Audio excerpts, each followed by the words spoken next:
At the root of everything is education, really. And when we say education, we do not necessarily mean formal education. While formal education is important, we have a huge number of out-of-school children or out-of-school people or people who are not within the formal setting. And so you think about non-formal settings and how you can get to people there. Interesting thing is that the bulk of the people who are being used as tools during political seasons or electoral periods are people who are in non-formal setting. I mean, between you and I, it would take a lot to convince us to, get into the kinds of things we see other people doing because of the privileges we have. So I go back to saying education is very important, and that is what we are doing at Millet Foundation. The kind of education we're giving or the kind of things we're educating people on are not the regular things people want to listen to. People are interested in entertainment. People are interested in, quick moving things, yeah, the very juicy ones. And so getting people to become media and information literates is not an easy task, and it's not a regular thing. And one thing we have noticed while working in the last 1 year plus is that media and information literacy is not prioritized in this part of the world. And I say this to point out to Canada, Finland, and a lot of EU countries who have embedded media and information literacy even into their formal education setting because of how important it is for people to understand media narratives, media messages, media messaging, the rationale behind the kinds of things you receive or the kinds of things you see, the ability to question, oh, why am I seeing this at this point? And just like Dr. Ndubisi said, the minds of people and what people are talking about determines the kind of strategy the state or the government or the political elites deploy to get them on whatever side they want to. And the argument becomes, if people are educated, if they are media and information literate enough, they can spot these things themselves. And we are working more with young people for very peculiar reasons or for very obvious reasons. Oftentimes, the bulk of this work is left for journalists, researchers, that a certain group of people to take on. And we're a country of over 200 million people. How many journalists are in the country? And when you ask that question, you juxtapose it with the number of people in the country. How many researchers do we have in this country that are focused on disinformation analysis or even information disorder? How many fact-checking organizations do we have in the country? And then you go into the several questions of funding, capacity, resources, and all of those things. And so low-hanging fruit is to go to where people are. Youth organizations, influencers, non-formal setting, communities, get people to engage and say, these are the basic things. The reason you see this information you see is X, Y, Z, and this is how to make sure you are safe. So the basic thing is when you see something and you are not sure of it, try to ask questions around, which is one of the basic things we teach in our several modules to say, why am I seeing this? And so when you can take a pause and ask yourself, why am I seeing this? Then the other questions start to come forward. And then UNESCO will say, think before you share. And you have things like share responsibly, critical thinking. And critical thinking looks very, elite. It looks very rosy. What is critical thinking? What does it mean to be critical? But the basic asking, why, is critical.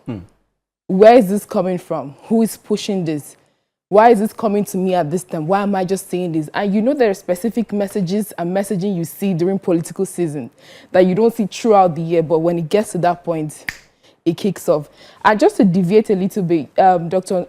Ndubisi made mention of INEC and the billboards and INEC saying it's not election season.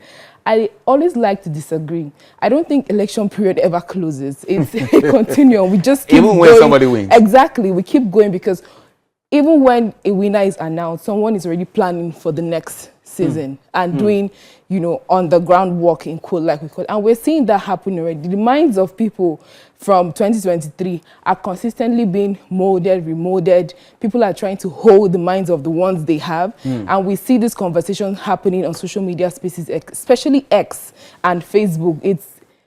It's murky waters over there, especially on X. You spend time seeing that what we call social cohesion, the very essence of the fabric of this nation, its people or her people are divided across several ridiculous lines. And we see the argument every day. So coming back to your question, education is very important.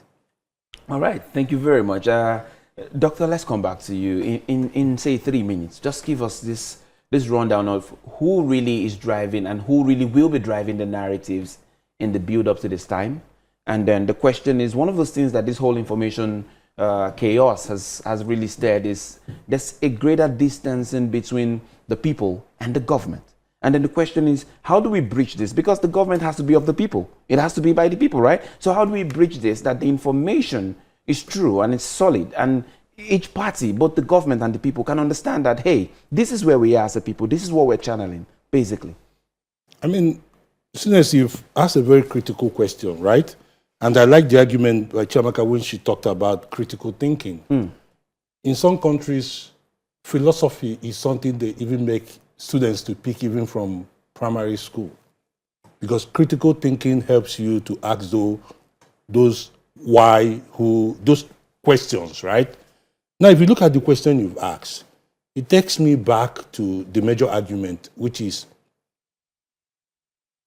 government, right? Most times, because of the way we've been able to run politics in this country, we think that government is the same as the state, right? They are not the same. So when you say government, government is like a caretaker of a state. So what government does is like, it runs the affairs of the state for a certain year. And we want to stay in power the next agreed time coming. Say 4 years, he wants to win power the next 4 years. So like when Chiamaka talked about, election starts. It never stops. It never stops. I won't agree with her.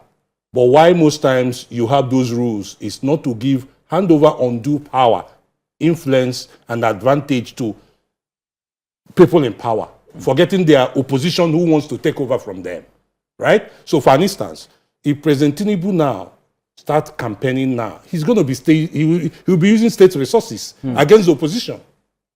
So that's why most times those check and balances need to be there, not to hand over undue advantage, right? So when you say who will be driving these narratives, the political class definitely will be the ones driving it. But it's equally good for us to know that disinformation, misinformation, malinformation are not done by, that's what we use here in Nigeria, Dundee. I mean, they are done by very smart people because they are cashing in on your thinking to be able to craft those things. Because it must be something you have to buy hook, line, and sinker. So for them to drive it, they need to get very sharp, intelligent people to do it. Incidentally, the ones doing it, sharing it, may not be the ones who will go out there to commit those violence, right? Electoral violence and related issue. It goes back to those of them who may not be as lettered as you have. But those who must have bought it and go out there to destroy an existing... Doctor, we're going to go for a break. Let me hold you on that thought.